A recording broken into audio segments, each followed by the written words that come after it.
2026 ইলেকশনে বাংলাদেশ জাতীয়তাবাদী দল বিএনপি নিরঙ্কুশ বিজয় অর্জন করেছে। আর এই বিজয় অর্জনের পথে সবচাইতে সফল দেশনায়ক হলো তারেক রহমান।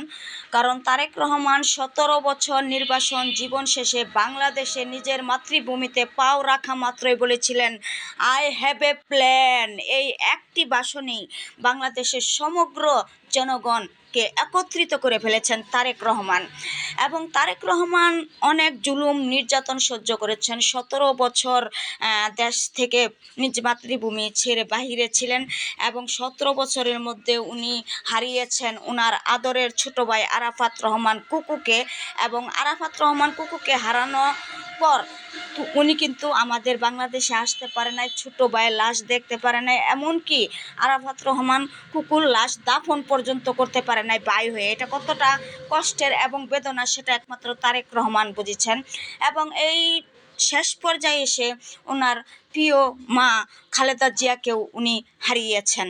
তাই আমি বলবো যে তারেক রহমান অনেক ত্যাগ স্বীকার করেছেন এবং উনি মাতৃভূমিতে 17 বছর নির্বাসন জীবন শেষে যখন পাও ফেললেন, একটি জনসমাবেশে প্রথমেই বলে ফেললেন, আই হ্যাভ এ প্ল্যান।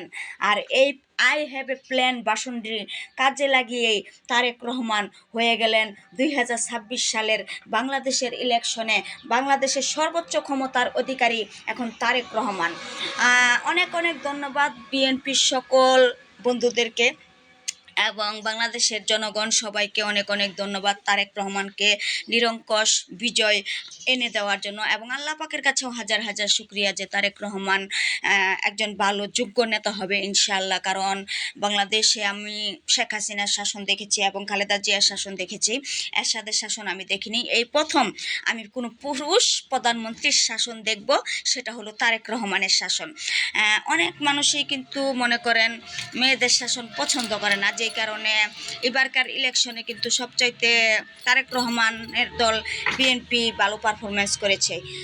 সর্বোচ্চ 200-র বেশি আসন কিন্তু পেয়ে তারেক রহমান এখন ক্ষমতায়। যাই হোক, অনেক অনেক শুভকামনা রইল তারেক রহমানের জন্য। এবং ফেসবুকের সকল ফ্যান ফলোয়ার বাংলাদেশের সকল জনগণকে অনেক অনেক ধন্যবাদ, যারা যারা বাংলাদেশ জাতীয়তাবাদী দল বিএনপিকে ভোট দিয়ে জয়যুক্ত করেছেন। সবার জন্য অনেক অনেক শুভকামনা। সবাই ভালো থাকবেন।